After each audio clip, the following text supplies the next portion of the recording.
India crosses a major landmark with cumulative vaccine coverage of 27 crore. Over 97,000 patients recovered during the last 24 hours.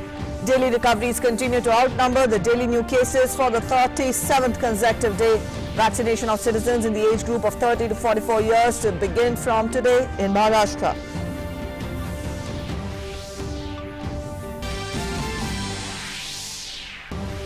India's ambassador to the UN, T.S. Tirumurti, says India will continue to engage with measures to accelerate and support the democratic transition in Myanmar so that hopes and aspirations of the people of Myanmar are fully respected and met.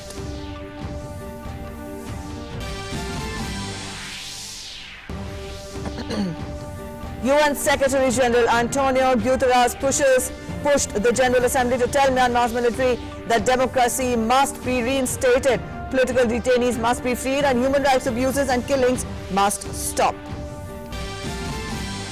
US President Joe Biden warns of COVID-19 potentially deadlier Delta variant, urges public to get vaccinated.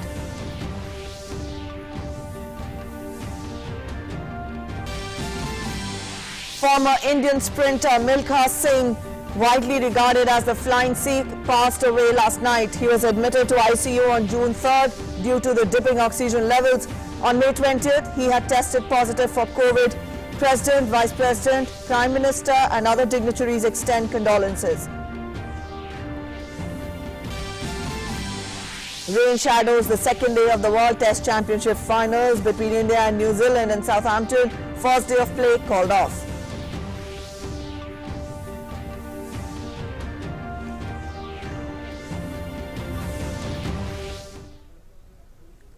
Good morning. You're watching DD News and I'm Preeti presenting this edition of the news. Our top story first. India continues to witness declining trend in the new daily COVID-19 cases. Active cases in the country have been lowest after 74 days. In the last 24 hours, 60,753 daily new cases were reported. India now has 7,60,019 active cases of COVID. Daily recoveries continue to outnumber the daily new cases for the 37th consecutive day. 97,743 patients have recovered from the virus in the last 24 hours. So far, a total of 2,86,78,390 patients have recovered across the country. The country's recovery rate has increased to 96.16%. Weekly positivity rate remains below 5% and currently stands at 3.58%. Daily positivity too has been less than 5% for the 12th subsequent day. It is now at 2.98%. India also continues to cross milestones as far as the vaccination drive is concerned. 27.23 crore vaccine doses have been administered so far under the nationwide vaccination drive. Out of this, more than 33 lakh people were vaccinated in the last 24 hours.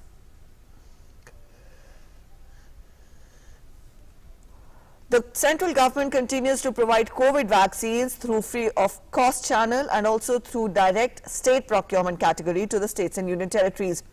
In total, over 28.5 crore vaccine doses have been provided to the states and union territories so far. Out of these, the total consumption including wastage is around 25.63 crore. Over 2.87 crore COVID vaccine doses are still available with the states and union territories to be administered. Furthermore, over 52.26 lakh vaccine doses are in the pipeline and will be received by the states and union territories within the next 3 days.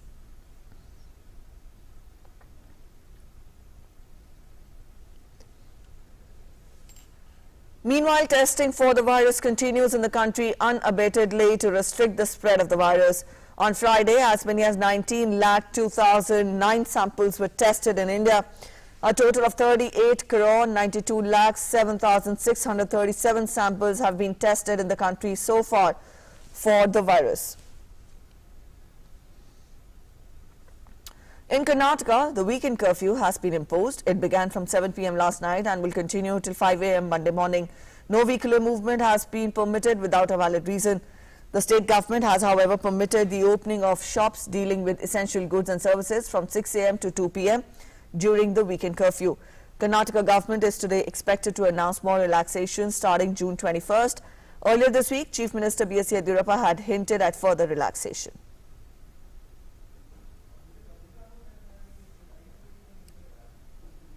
Former Indian sprinter Milkha Singh, widely regarded as the Flying Sikh, passed away last night owing to post-COVID complications. He was admitted to ICU on June 3rd due to dipping oxygen levels. Popularly referred to as the Flying Sikh, Milkha Singh made his name in the track and field, winning 4 gold medals at the Asian Games. He also won a gold at the 1958 Commonwealth Games in Cardiff. He narrowly missed out an Olympic medal, finishing 4th at the 400 meters final of the 1960 Rome Games. Milkha Singh finished the race in the record time of 45.73 seconds, and it remained a national record for nearly 40 years before Paramjeet Singh surpassed it in 1998. He was conferred with the Padma Shri in 1959.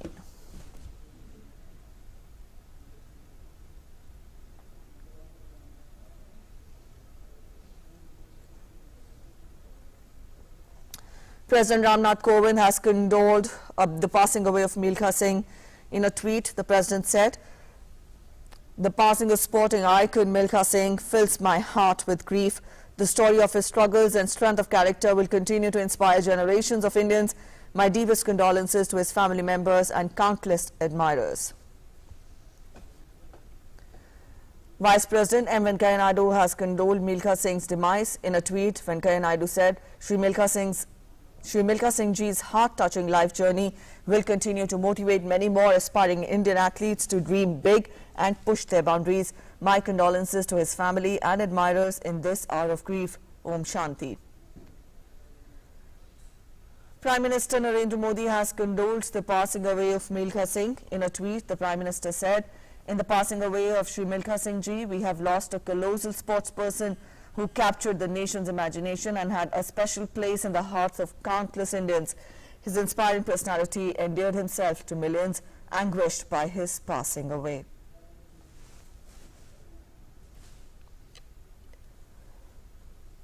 Union Home Minister Amit Shah has condoled the demise of Milkha Singh.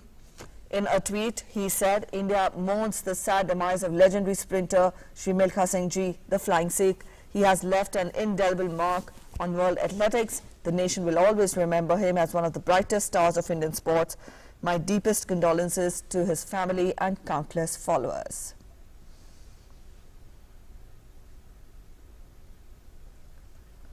Defence Minister Rajnath Singh also expressed his grief over the demise of Milkha Singh. He tweeted, and I quote him, "Shri Milkha Singh was one of the finest athletes and a sporting legend. He made the country proud with his achievements. He was also a wonderful person who contributed to sports till his last breath. I'm saddened by his demise. Condolences to his family and admirers. Om Shanti." Union Information and Broadcasting Minister Prakash Javadekar has also condoled the demise of Milkha Singh. He tweeted, "Sad to hear about the passing away of legendary Indian sprinter Sardar Milkha Singh. He will always remain an inspiration for all. Om Shanti."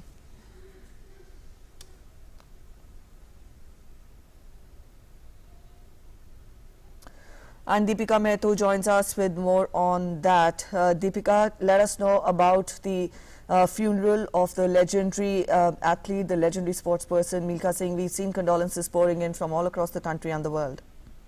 Hi, Siti. Not a very good morning to wake up for, especially Indian sports fan, as we lost the legendary Flying Sikh Milkha Singh, who ran his last lap of life yesterday at the P.J. Hospital at 11:30 p.m. and his family confirmed. Preeti, if you look at the timeline, he was admitted on 3rd of June at the P.J. Hospital. On 13th of June, he was tested negative, but then he was having post-COVID complications. He was having problems in breathing. He was having fever. But the most point that needs to be noted over here, that in the matter of 5 days, he lost his wife, who was a eminent volleyball player, and he couldn't attend the funeral of his wife because he was himself admitted in the hospital. In the last few days, he again developed those symptoms. He again developed fever, and he eventually lost the battle, as his family also confirmed at 11:30 p.m.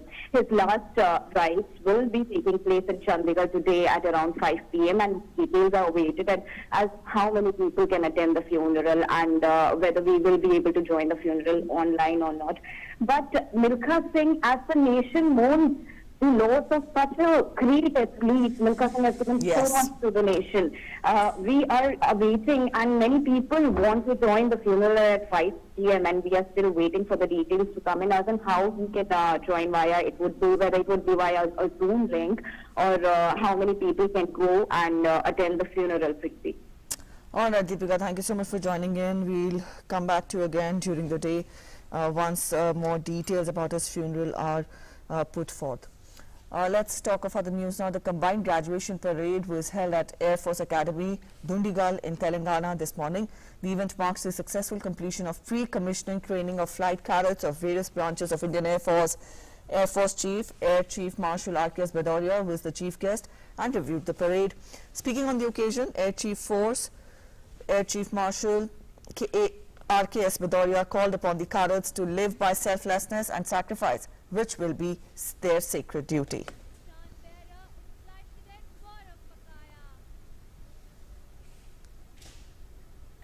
I take this opportunity to commend the efforts put in by all our training establishments and the faculty for guiding, mentoring and teaching not only the fundamentals of a military leader, but also instilling in you the IF's core value of mission, integrity and excellence.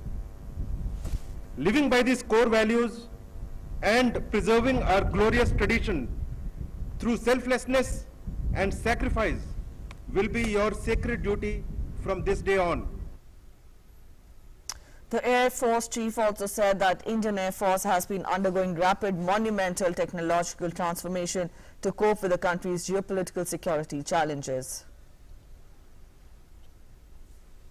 IF is undergoing a monumental transformation. Rapid infusion of niche technologies and combat power in every facet of our operations has never been as intense as it is now. This is primarily because of the unprecedented and rapidly evolving security challenges that we face, coupled with the rising geopolitical uncertainty in our neighborhood and beyond. The last few decades have clearly established the critical role of air power in achieving victory in any conflict. It is in this backdrop that IF's ongoing capability enhancements assumes tremendous significance. He also mentioned about the Indian Air Force's proactive role in the fight against COVID-19 pandemic, which it has been doing on a war footing. While maintaining operational readiness, IF has been proactively assisting in the national fight against the COVID-19 pandemic. Proactive vaccination and strict COVID discipline within the Air Force enabled us to undertake all COVID tasks on a war footing. IF's heavy lift capability was put into action for lift of crucial COVID-related equipment, wherein our transport fleets flew more than 3,800 hours in just under 2 months, in a huge effort across the globe and domestically to transport not only oxygen tankers, but all the COVID-related oxygen medical equipment and supplies. The permanent representative of India to the United Nations, T.S. Tirumurti, spoke on the Myanmar issue and about India's stand on UNGA adoption of resolution on Myanmar. He said that India has welcomed the ASEAN initiative on Myanmar and the 5-point consensus. He also said that India will continue to engage with measures to accelerate and support the democratic transition in Myanmar. India welcomes the ASEAN initiative on Myanmar and the 5-point consensus. Our diplomatic engagements will be aimed at strengthening these efforts. We also call for upholding the rule of law and release of detained leaders. India's position on the situation in Myanmar has been clear and consistent. We have expressed our deep concern on the developments in Myanmar. We strongly condemn the use of violence and urge maximum restraint. India will continue to engage with measures to accelerate and support the democratic transition in Myanmar so that the hopes and aspirations of the people of Myanmar are fully respected and met. Further, Tirumurthy highlighted that as India is the only country that shares a long border with both Bangladesh and Myanmar, India has the highest stakes in resolving this issue at the earliest. On the issue of the repatriation of the displaced persons from the Rakhine state in Myanmar, as the only country that shares a long border with both Bangladesh and Myanmar, India has the highest stakes in resolving this issue at the earliest. The United Nations General Assembly has called for a stop to the flow of arms to Myanmar and urged the military to respect November election results and release political detainees, including leader Aung San Suu Kyi. The General Assembly adopted a resolution condemning the military junta, which overthrew the country's elected government in February. It was supported by 119 countries, with Belarus the only one to vote against it. Another 36 countries abstained, including Russia and China, Myanmar's two biggest arms suppliers. Also, UN Secretary General Antonio Guterres has earlier on Friday pushed the General Assembly to act, telling the reporters, I quote him, "We cannot live in a world where military coups become a norm. It is totally unacceptable." He also called for restoration of democracy in Myanmar. As we all know, the military already had a strong presence in the institutions beyond the popular vote. Democracy to be reinstated, those that were put in prison to be liberated, and for the horrible violations of human rights and the killings that have taken place to stop. And I hope that the General Assembly will be able to send a very clear message in this direction, because we cannot live in a world where military coups become a norm. It is totally unacceptable. Dr. Guru Prasad Mohapatra, Secretary, Department of Promotion for Industry and Internal Trade, passed away today. He was being treated at AIIMS, New Delhi, for COVID-related complications. An Indian Administrative Service Officer of 1986 batch. Mohapatra had assumed charge as the Secretary of the Department for Promotion of Industry and Internal Trade in August 2019. Prime Minister Modi has expressed grief over Dr. Guru Prasad's demise. In a tweet, he said, "Saddened by the demise of Dr. Guru Prasad Mohapatra, DPIIT Secretary. I had worked with him extensively in Gujarat and at the centre. He had a great understanding of administrative issues and was known for his innovative zeal. Condolences to his family and friends. Om Shanti." Cabinet Secretary Rajiv Gauba has expressed deep shock at the untimely death of Dr. Guru Prasad Mohapatra, Secretary DPIIT. In his condolence message, Shri Gauba said, and I quote, "Dr. Mohapatra was a dear colleague and an outstanding civil servant with exceptional qualities of strategic thinking and leadership. As the head of one of the empowered groups, he worked with utmost dedication in the ongoing fight against COVID-19 pandemic. Even after he had tested positive and was not well, he continued to work for long hours, monitoring the supply of oxygen across the country under very challenging circumstances. He will be remembered for his proactive approach and his commitment to public service. His untimely death is an irreparable loss to all of us. I extend my deepest condolences to the members of his family."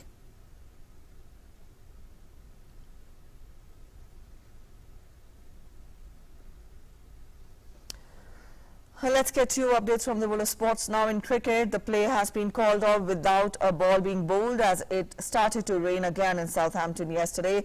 There was no play on day one of the World Test Championship final between India and New Zealand in Southampton owing to rains.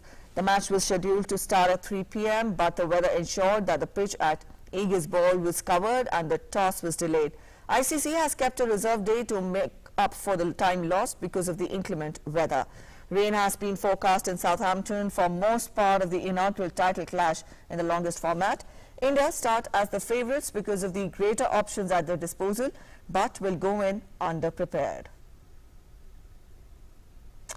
As the Indian shooters gear up to enter the Olympics as one of the most feared sides, we bring you the profile of one of the 15 qualified shooters, 11 Valarivan. Now she will be competing in the 10 meters air rifle category, and she is world number 1 in her event and will also be part of the mixed team. She is also one of India's best bets in this category. Take a look.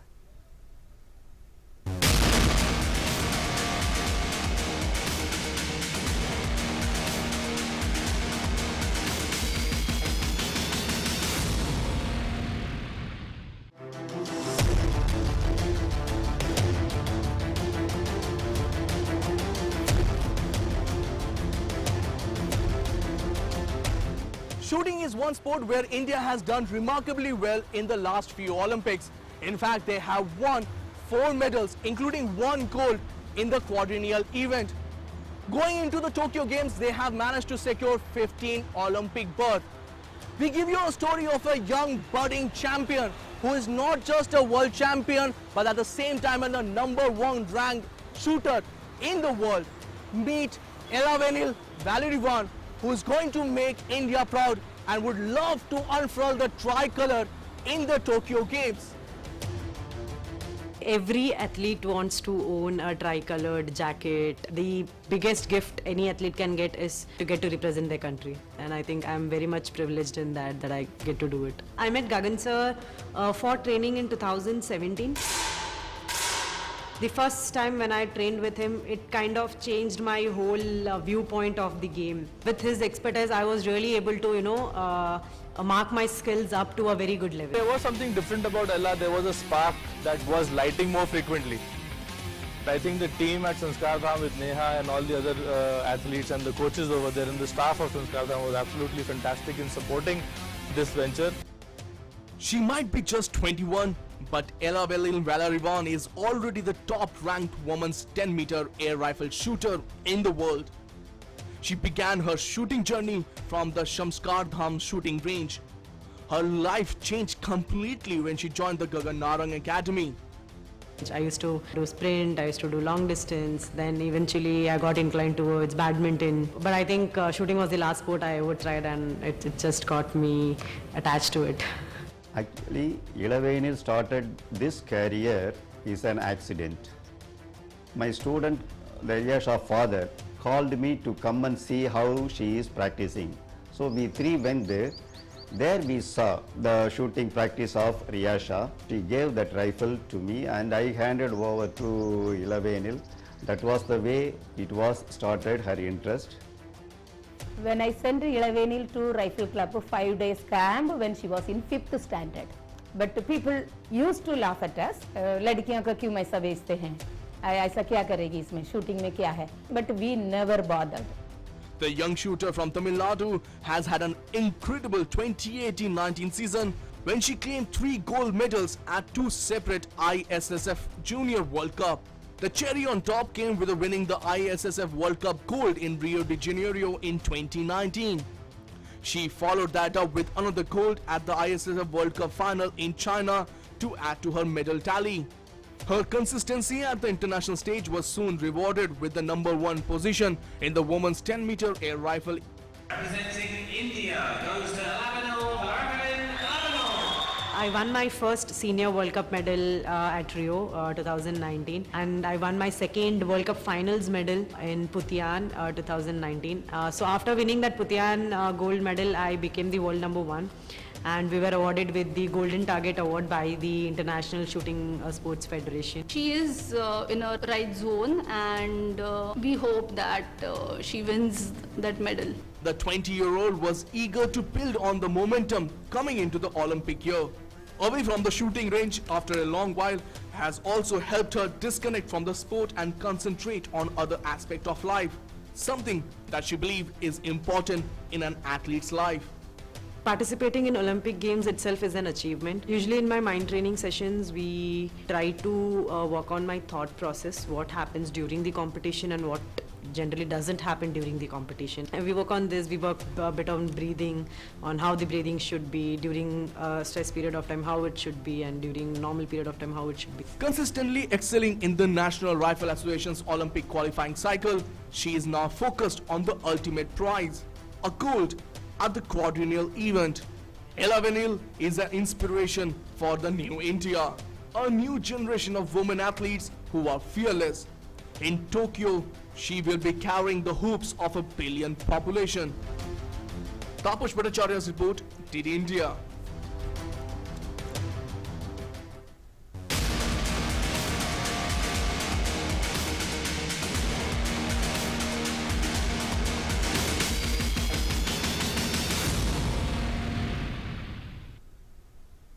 All right, 21 years of age and an achiever already. Here's wishing her luck for the Tokyo Olympics. On that note, we end this edition of the news here. Thanks for watching. Bye-bye.